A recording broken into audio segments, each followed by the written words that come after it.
Alô, fala aí turma, tudo bem? Como é que vocês estão? Olha só, hoje a gente vai aqui ver um tema importantíssimo para a gente compreender toda a história do mundo recente, ok? Nós vamos falar aqui de um fenômeno muito comum aos nossos dias atuais, que é o fenômeno da globalização, e entendendo esse fenômeno como sendo um fenômeno de aproximação com uma mudança drástica que houve ali entre o final da década de 70 e início da década de 80, nos principais países do bloco capitalista, que foi justamente a adoção da chamada política neoliberal. Então é muito interessante que você perceba, que você saiba esses, esse período, melhor dizendo, para entendermos todo o resto e, fundamentalmente, para entendermos os dias atuais. Porque não há como falar hoje em dia, no nosso mundo, sem a gente falar de empresas estrangeiras no Brasil, de produtos made in China, correto? Né? De grandes empresas internacionais como Netflix, YouTube, né? Essas grandes redes aí da internet, que sem dúvida nenhuma são fundamentais para a gente entender toda a história, ok? Então, é muito importante que você acompanhe aqui o raciocínio da aula de hoje, porque é um assunto bem tranquilo, bem fácil, só que vai demandar que você esteja atento aos principais temas, os temas da globalização e o tema do neoliberalismo, ok? Bem, a gente vai ver aqui na aula de hoje justamente essa relação tão cara e tão tênue entre esses dois conceitos fundamentais. Bem, globalização, né, como eu coloquei no slide, é aquela perguntinha básica, né? Você vê filmes de Netflix, bebe Coca-Cola, utiliza a internet, tem algum produto na sua casa made in China?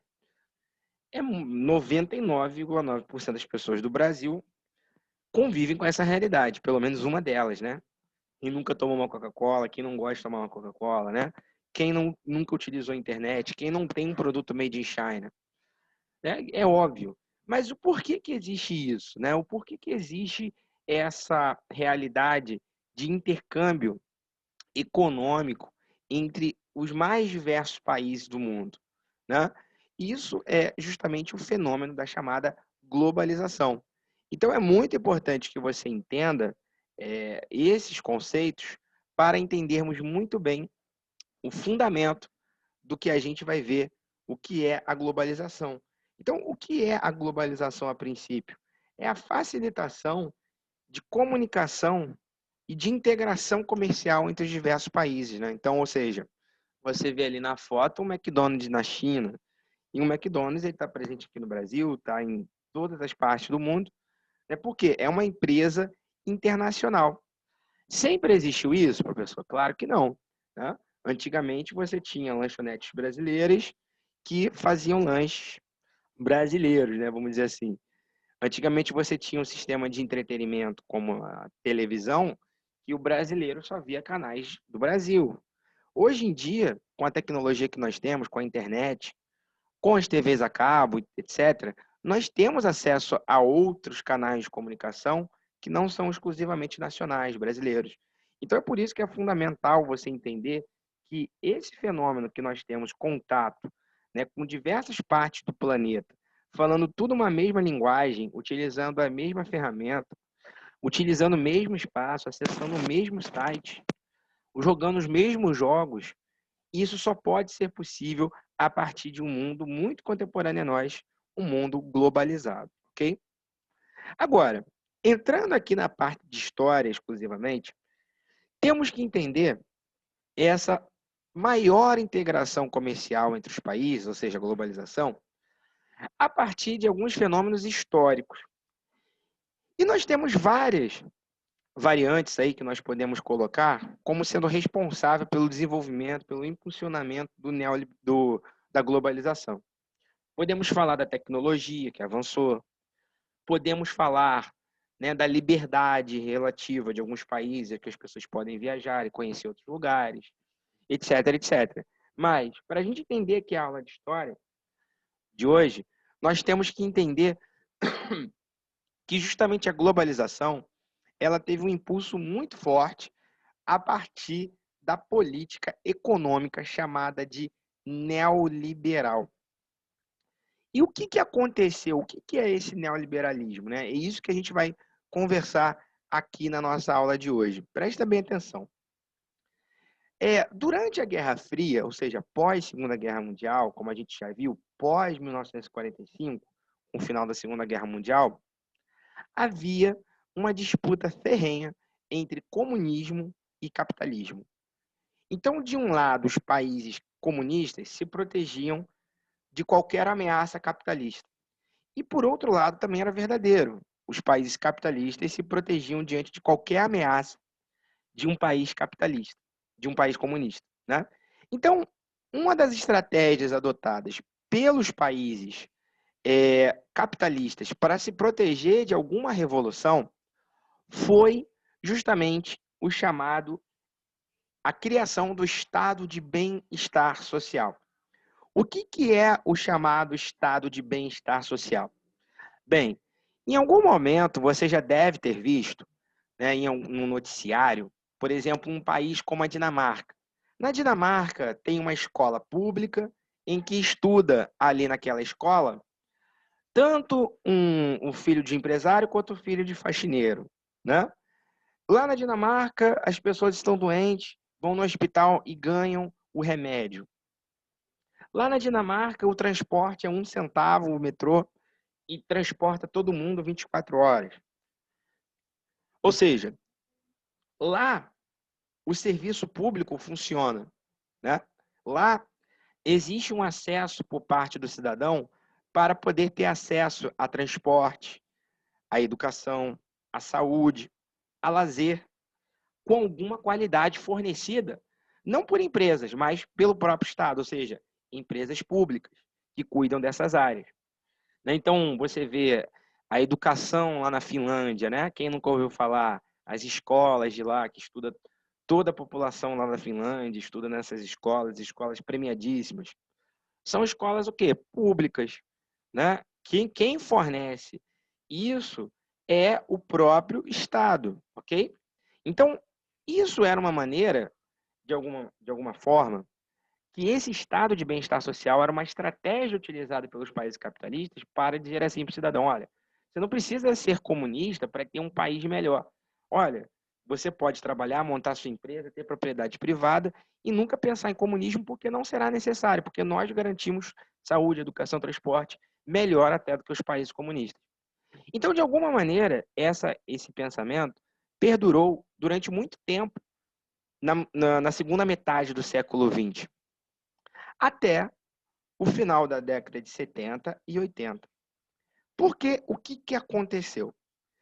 Esses países que forneciam bem-estar social à população, ou seja, transporte baratíssimo, educação gratuita, saúde gratuita, lazer, né, financiado pelo Estado, etc., etc., gerou um enorme gasto público para esses países. Então, muitos países do primeiro mundo, entre eles Estados Unidos e Inglaterra, passaram a ter uma estagnação econômica. Por quê? Estavam gastando muito, né? Estavam justamente ali, o Estado estava gastando muita coisa, e aquilo ali, de alguma maneira, trazia alguma estagnação econômica, ou seja, o país não crescia tanto. Por quê? Toda a riqueza era, de alguma maneira, boa parte da riqueza era destinada à própria população. Então, não era para acumular, era para gastar com a própria população. Então, começou a haver uma consciência entre alguns líderes políticos e alguns economistas de que era preciso o Estado diminuir a sua força econômica.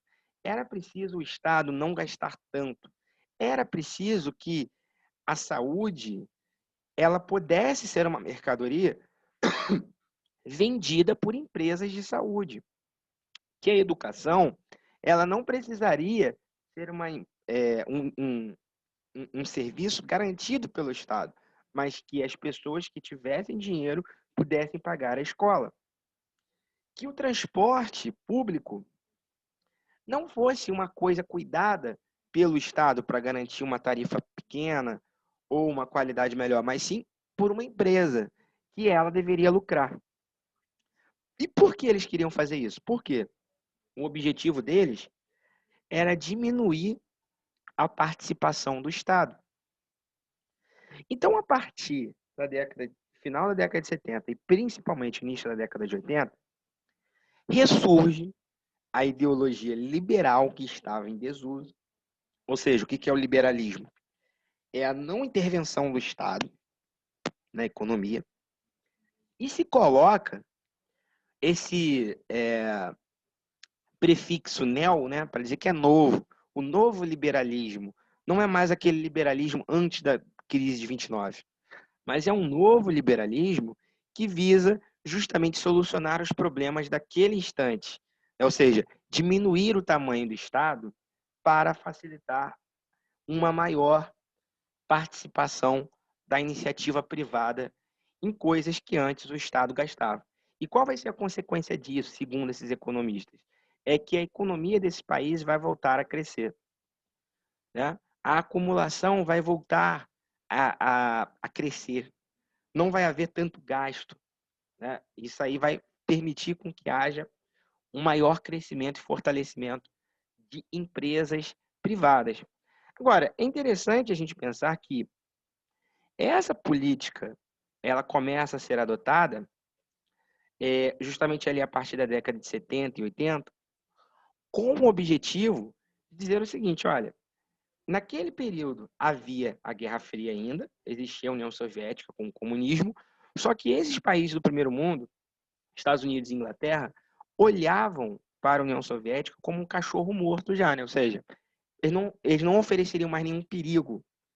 Então, aproveitando-se do fim, né, vamos dizer assim, ali da incapacidade do comunismo voltar a crescer, eles falaram, olha, agora vamos deixar as coisas mais flexíveis, vamos voltar à ideologia liberal, porque não vai ter tanta necessidade do Estado intervir, porque, afinal de contas, não vai ter mais nenhuma revolução comunista. O capitalismo venceu, estamos aqui, então não vai ter mais nada que possa haver contrário a isso. Então, até mesmo o enfraquecimento do comunismo, o esfriamento da Guerra Fria, possibilitou essa mudança política do lado dos países capitalistas, né? Então, vamos entender aqui um pouquinho, isso aqui já é mais ligado à filosofia, né? Qual é a lógica neoliberal? Vamos tentar entender esse pensamento aqui chamado de neoliberal. Bem, a premissa do neoliberalismo é a seguinte: o Estado não deve intervir na sociedade. O Estado não deve fornecer saúde, o Estado não deve fornecer educação, o Estado não deve fornecer lazer, transporte, etc. Por que eles não devem fazer isso? Porque o Estado, à medida que ele oferece saúde, educação e lazer, ele faz com que a carga tributária, ou seja, os impostos, sejam maiores. Porque, afinal de contas, por exemplo, quando você deseja estudar para o Enem e você quer entrar numa faculdade de medicina, por exemplo, na UFRJ, quem está te dando aula lá, o professor de medicina, ele não está fazendo caridade, ele recebe um salário. Aquele ambiente escolar, né, aquela faculdade foi construída lá no fundão, não porque os pedreiros do Rio de Janeiro resolveram fazer caridade e construir aquilo ali de graça, não. Aquilo ali teve um custo. E quem pagou isso? E quem paga o salário do professor da escola de medicina? É o Estado. Então,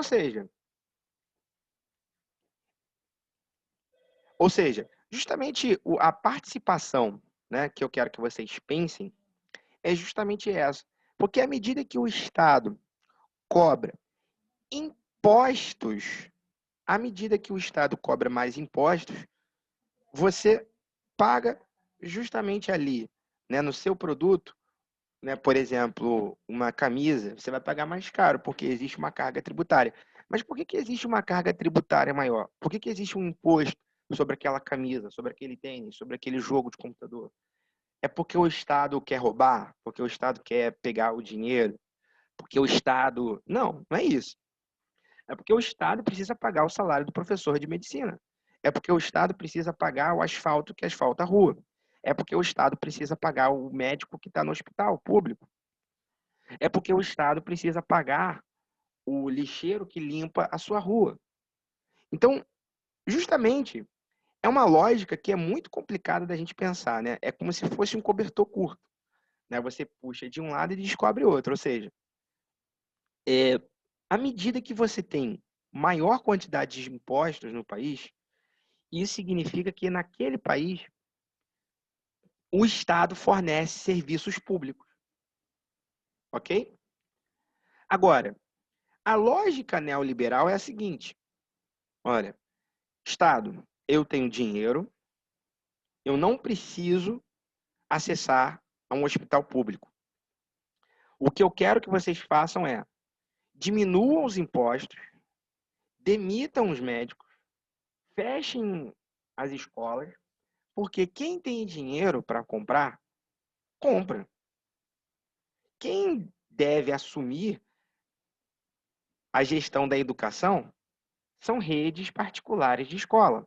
Quem deve assumir a gestão da saúde, dos hospitais, são planos de saúde, ou seja, empresas. Quem deve assumir a gestão do transporte são empresas que cuidam dos trens, do metrô, etc, etc. Então, qual é a troca do neoliberalismo? O neoliberalismo, ele fornece a opção do Estado diminuir os impostos, ou seja, ele não vai precisar pegar tanto dinheiro da população, mas em compensação, o Estado diminui a sua garantia de serviço público. Ou seja, nesses países como Inglaterra, por exemplo, né, que foi a inauguração do neoliberalismo com a Margaret Thatcher, primeira-ministra, significou justamente o quê? Significou que lá na Inglaterra, ela fez um enxugamento do serviço público, diminuiu os impostos, aumentou a circulação de mercadorias, de compra e de venda, mas em compensação, o hospital, que antes era uma garantia para todos, passa a ser um privilégio de quem tem dinheiro para comprar. O transporte público, por exemplo, aqui no Rio de Janeiro, que antigamente, por exemplo, a linha de trem era uma empresa pública, a passagem era tipo 50 centavos nos dias de hoje. Uma passagem muito ínfima. E por quê? Porque quem cuidava da empresa de transporte era uma empresa pública que fazia justamente qual prioridade? Lucrar, ganhar dinheiro? Não. Era servir a população com o transporte público. E aí, na década de 90, foi privatizada a empresa de trens no Rio de Janeiro. E o que, que aconteceu? Veio uma empresa, passou a administrar, hoje é uma empresa japonesa que administra os trens. E qual é o objetivo dela? Fornecer apenas trens para as pessoas? Não. É lucrar, é uma empresa, está na bolsa de valores, precisa apresentar lucro. E aí o que, que eles fazem? Aumenta o preço da passagem. Né? Então você observa que justamente o neoliberalismo ele é um cobertor curto. Né? Por exemplo, é uma troca que você faz. Ah, eu acho que o preço do videogame está muito caro, tem que diminuir, porque tem muito imposto. Tá bom. Diminui o imposto do videogame, você paga mais barato o videogame, só que saiba que médicos, professores da rede privada, da rede pública, né? Policiais, bombeiros, garis e todas as outras sortes aí de funcionarismo público são decaídos. Em algum momento vão ser demitidos, vão fechar aquelas empresas, vão privatizar, ok? Mas em compensação você paga as coisas mais baratas. Agora, qual é o outro lado da moeda? Que quando você cobra impostos altos, significa que o Estado tem dinheiro para pagar justamente os funcionários públicos e os investimentos públicos. E aí você pode estudar medicina numa universidade pública, e aí você pode ir estudar numa escola pública, e aí você pode ir acessar um hospital público de qualidade, como é na Dinamarca, como é no Canadá, como é na Finlândia, né? Que ainda tem essa lógica, né? Então, para vocês terem uma ideia, a carga tributária no Canadá, ela é cerca de 40% da riqueza de um cidadão por ano. Isso é muita coisa, né? É muita coisa, mais até do que o Brasil. Só que qual é a diferença de lá, né? É que os caras lá, ninguém compra remédio. O próprio hospital público que dá o remédio. Ninguém paga consulta, por quê? Qualquer cidadão tem o direito. Ninguém paga escola ou faculdade, porque lá existem faculdades, universidades e escolas que o próprio Estado fornece. Mas aí é uma troca. Você prefere o quê? Pagar menos no videogame, pagar menos no tênis, pagar menos na camisa, né? Então, é essa lógica neoliberal, né? Eles querem justamente diminuir o tamanho do Estado, diminuir a carga tributária e incentivar a iniciativa privada a cuidar desses ramos, né? Como transporte, educação, saúde, etc. Por outro lado, nós temos o Estado de bem-estar social, que cobra altos impostos, mas que fornece serviços públicos gratuitos. É nesse sentido, ok? Então, o neoliberalismo, ele é uma ideia adotada na década de 70 e 80, sobretudo por filósofos econômicos que se inspiraram na chamada escola austríaca de economia, von Hayek, von Mises, né, etc. E que eles, na década de 70 e 80, foram reinterpretados por outros filósofos econômicos, entre eles, um mais famoso aí, é o Milton Friedman, chamado a Escola de Chicago, né? E o Milton Friedman, ele defendia justamente 3 planos para o crescimento dos Estados Unidos e do Reino Unido, né? Como fazer esses países crescerem novamente? Como fazer esses países justamente diminuírem os seus gastos e voltarem a crescer economicamente? Então, é por isso que eu coloquei aqui para vocês, né, o tripé do neoliberalismo, que é o quê? Austeridade fiscal, ou seja, o Estado gastar pouco. Segundo, privatizar empresas, ou seja, o que é privatizar empresas? Privatizar empresas de trens que são públicas, privatizar escolas públicas, privatizar hospitais, fechar empresas de canais, por exemplo, públicos de televisão.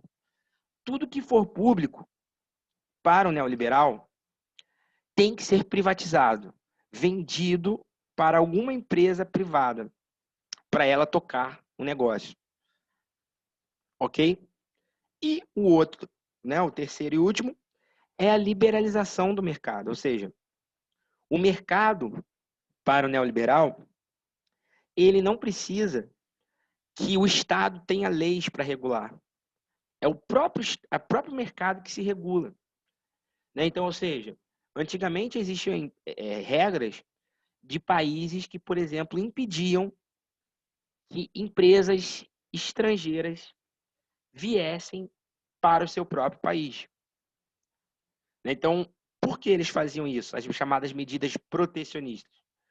Eles faziam essa medida porque era uma forma que esses países tinham de proteger o seu mercado interno, proteger suas empresas nacionais. Então, como que, por exemplo, um fabricante de tênis no Brasil, ele vai conseguir competir com empresas de tênis da China?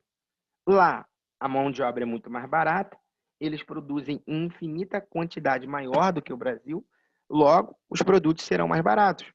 Então, como que vai competir uma empresa chinesa que produz tênis com uma empresa brasileira que produz tênis? Os tênis chineses vão ser muito mais baratos. Então, o que alguns países fazem que não são neoliberais? adotam posturas de proibir o comércio daquele país, né, dentro do seu próprio país. Eles aumentam os impostos de produtos importados para que a indústria nacional não vá à falência, etc, etc. Então, qual é o tripé do neoliberalismo? O Estado gastar pouco, privatizar as empresas públicas e o Estado não se meter nessas regras, dizendo, a empresa não vai vir, não. Se ela for mais barata, então que venha. O consumidor é que escolhe o que vai pagar. Então, a consequência disso é justamente o chamado enfraquecimento do Estado. Ou seja, o Estado não pode mais regular a economia, o Estado não fornece mais educação, não fornece mais saúde, não fornece mais nada, né? E o Estado fica assistindo tudo de camarote acontecer no seu próprio país. Então, ou seja, o neoliberalismo ele favoreceu um intercâmbio de comércio. O neoliberalismo favoreceu a invasão de empresas estrangeiras dentro de uma indústria nacional, dentro de um mercado nacional. O neoliberalismo facilitou a circulação de dólar entre os países, a integração comercial. Só que qual é o preço disso? O preço é que os serviços públicos em todos esses países neoliberais decaíram de forma assustadora. E quais são os dois principais países que você precisa saber para a prova? É que primeiro foi no Reino Unido, com Margaret Thatcher, né? Que é essa senhora que está aqui. E segundo, ou melhor, essa senhora que está aqui, tá? Nessa foto aqui, tá? Que está aí que tá aparecendo aí para vocês. E o segundo país foi os Estados Unidos da América, com Ronald Reagan, que adotou essas políticas neoliberais. Então, é importante você observar que o neoliberalismo ele surge inicialmente nas principais potências capitalistas, Reino Unido e Estados Unidos, mas que com o longo do tempo essas políticas vão se espalhar por outros países, inclusive o Brasil, com o presidente Collor, né, o primeiro presidente aí eleito no Brasil da Nova República. Mas isso a gente vai conversar mais na frente, tá? Mas o que é interessante você observar é que essas políticas neoliberais são adotadas por Margaret Thatcher, Reino Unido, e Ronald Reagan, nos Estados Unidos. Façam aí as atividades, ok? Estão aí disponíveis. Valeu, tchau, tchau, gente.